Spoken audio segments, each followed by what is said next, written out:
तो आप देखिए मेहुल चौकसी आया, ना आप देखेंगे माल्या आया, ना नीरव मोदी आया, ना दूसरा मोदी जो पहले भागा हुआ है क्रिकेट वाला वो आया, ना ये जो है हम जिनकी बात कर रहे हैं ऋषि कमलेश अग्रवाल की और इनके साथ के लोगों की, ना ये बाहर हैं। तो एक तरह से देश में घोटाले चल रहे हैं और बीजेपी जो है जो कहती है कि देश हमारे हाथ में सुरक्षित है, आप समझ लीजिए इनके हाथ में ना खजाना सुरक्षित है, ना देश की संपत्ति सुरक्षित है, ना देश की जनता सुरक्षित है, ना और चीन दूसरे और हमारी सीमाओं में अंदर घुस आता है तो देश की सीमाएं भी सुरक्षित नहीं हैं। इसके लिए आपको जो है मोदी जी के अतीत में जाना चाहिए। अच्छा, इस घोटाले की जो सारे तार हैं वो मोदी जी से जुड़े हुए हैं। निर्मला सीतारमण जो कि देश की एक तरह से आप समझिए फाइनेंस मिनिस्टर हैं और एक तरह से सरकार की आधिकारिक प्रवक्ता भी हैं, उन्होंने कहा कि इस बारे में बोलना नहीं, अगर आप बोलोगे जो भी बोलेगा उसकी पोल खोल दूंगी। ये सरकार जो है घोटाले करती है, घोटाले करवाती है और एक बड़ी बेशर्मी से उन घोटालों के ऊपर बात करने से भी मना कर देती है। यानी जनता का पैसा ऐसा पैसा हो गया है जिसे कोई भी लूटे खसोटे। मोदी सरकार जो है घोटालों में सिद्धस्त सरकार है, इसने देश को लूट लिया है और तकरीबन जितने घोटाले अब तक हुए हैं, रिजर्व बैंक कहता है कि तकरीबन 30 घोटाले हर दिन हुए हैं इस देश में, बैंकों के 30 घोटाले रोज का मतलब समझिए। ये सब जो है छोटे छोटे लोगों को, विरोधी लोगों को तो कहते हैं कि हम तुम्हें बुक करेंगे।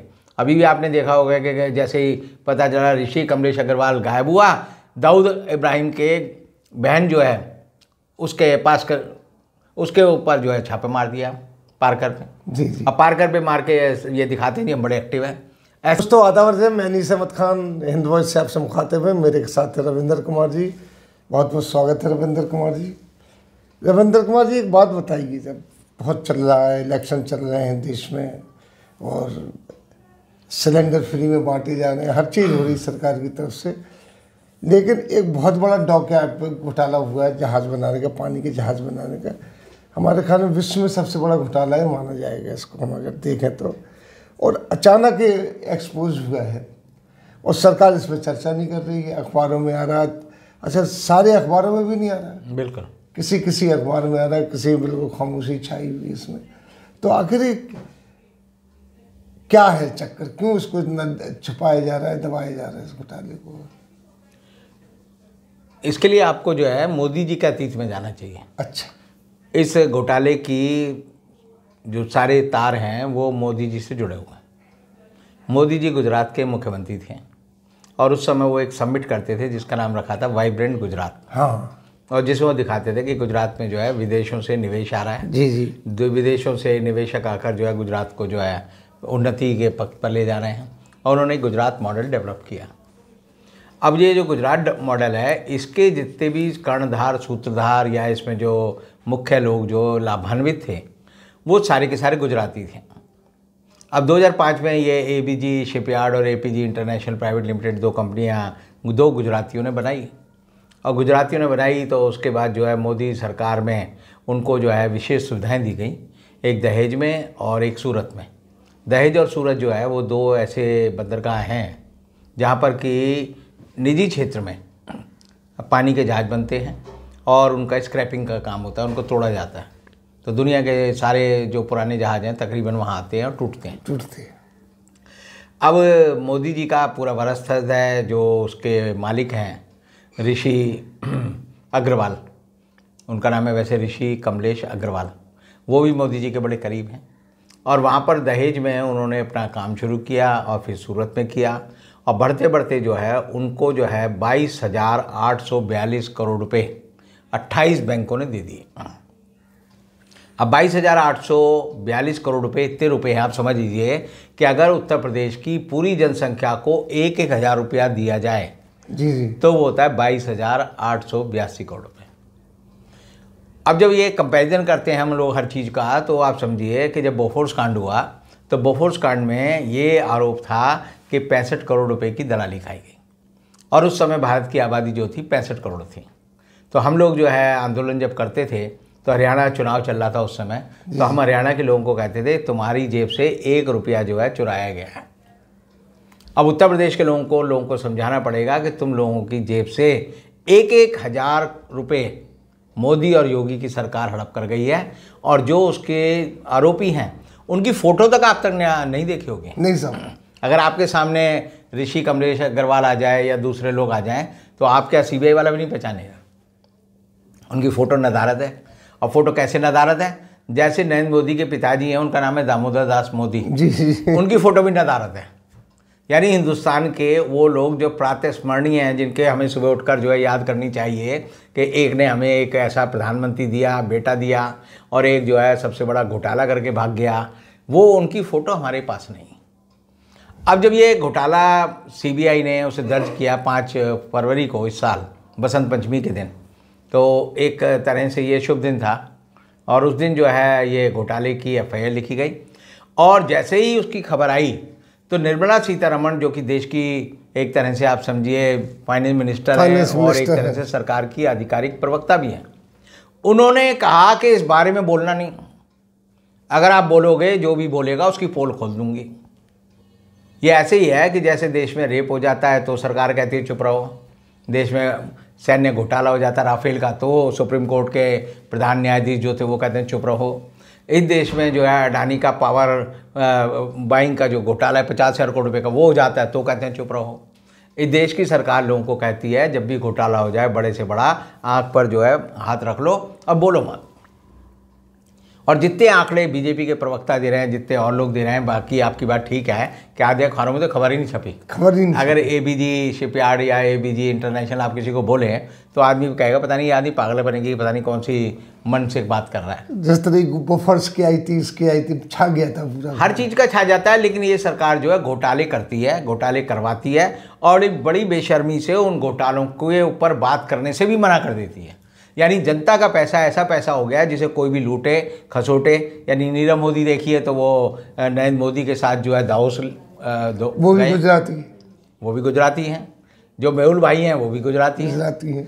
आप और जो देखेंगे तो वो सारे, जैसे विजय माल्या है वो बीजेपी का एमपी था जब वो भागा यहाँ से, और अडानी अंबानी तो हैं ही बीजेपी के और गुजरात के। तो एक तरह से पूरे देश में लूट मची हुई है, सरकारी संसाधनों की लूट मची हुई है। लोग सरकारी संसाधनों को समझते हैं कि मोदी जी की कृपा से ये हमारे घर के हैं, इसका थोड़ा सा हिस्सा बीजेपी को दे दो चुनाव चंदे के रूप में या इलेक्टोरल बॉन्ड के रूप में, और बाकी जो है आप सारा पैसा हजम कर सकते हो। और प्रधानमंत्री इस बारे में कोई शब्द नहीं बोलते हैं, उनके गृह मंत्री हैं वो भी कोई शब्द नहीं बोलते, बीजेपी के अध्यक्ष हैं वो भी नहीं बोलते, जो उनके एंकर हैं चाहे वो आज तक हो या दूसरे टीवी चैनल कोई अखबार जो होते हैं उनके अपने, कोई नहीं बोलता।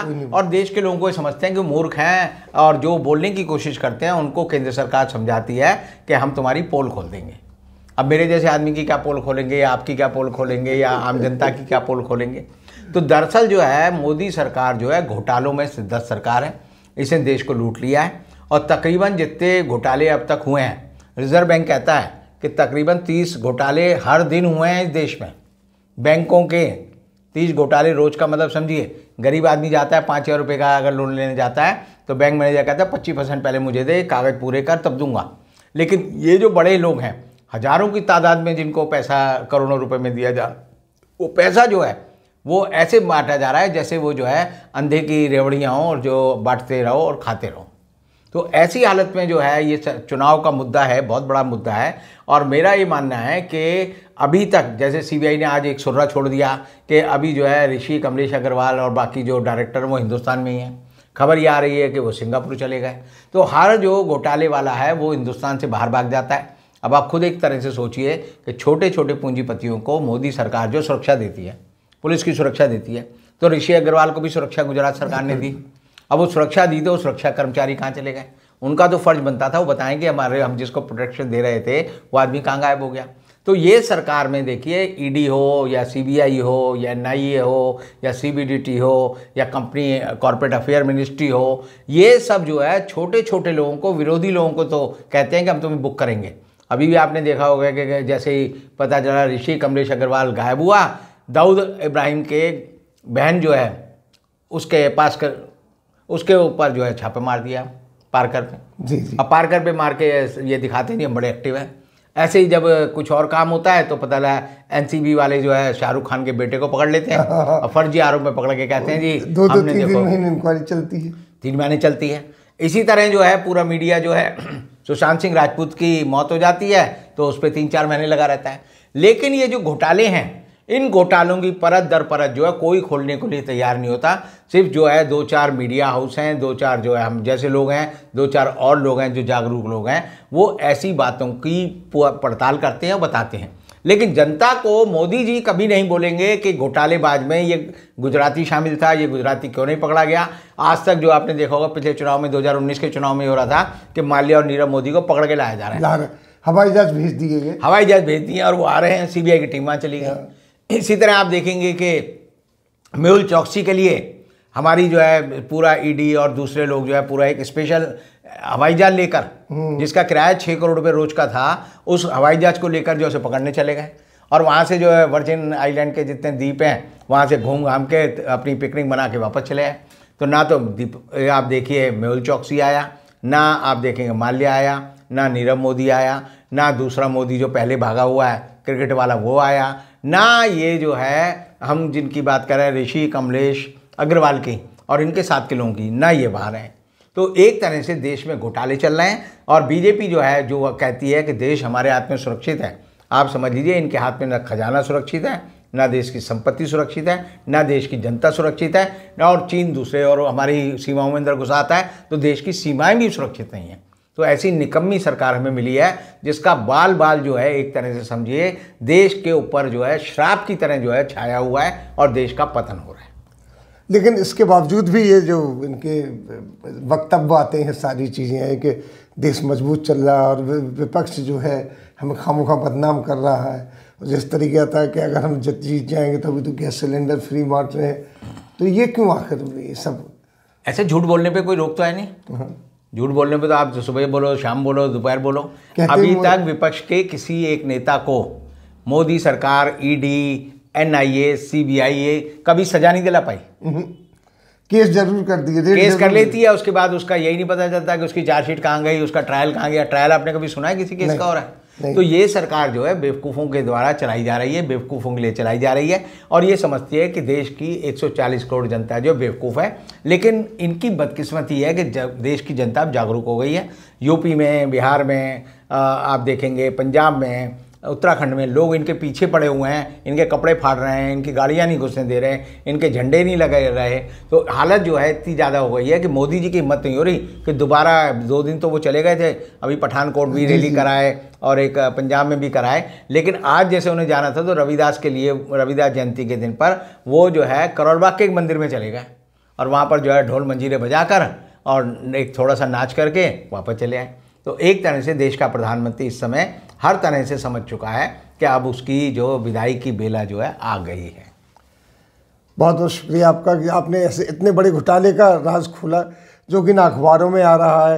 अच्छा, पत्रकारों को भी कुछ हल्का फुल्का पता है, गूगल देख रहे हैं, ये देख रहे हैं, उनसे मालूम चल रहा है। और इसका आखिर में एक सवाल है चंद मिनट का कि अंत क्या होगा? वो पुराने जैसे हो? अंत ये होगा कि आप समझिए कि ये सारे घोटालेबाज जो है मोदी जी के राजकाल में नहीं पकड़े जाएंगे। अच्छा। जब नया प्रधानमंत्री आएगा तब ये सारे पकड़े जाएंगे और तब मैं कह सकता हूं कि मोदी जी इनके षड्यंत्र में शामिल होने की वजह से तिहाड़ जेल जरूर जाएंगे। बहुत बहुत शुक्रिया आपका। इसी के साथ हम आपसे लेते हैं विदा। अगले अंक में फिर रविंदर जी के साथ हाजिर होंगे, तब तक के लिए दीजिए हमें इजाज़त।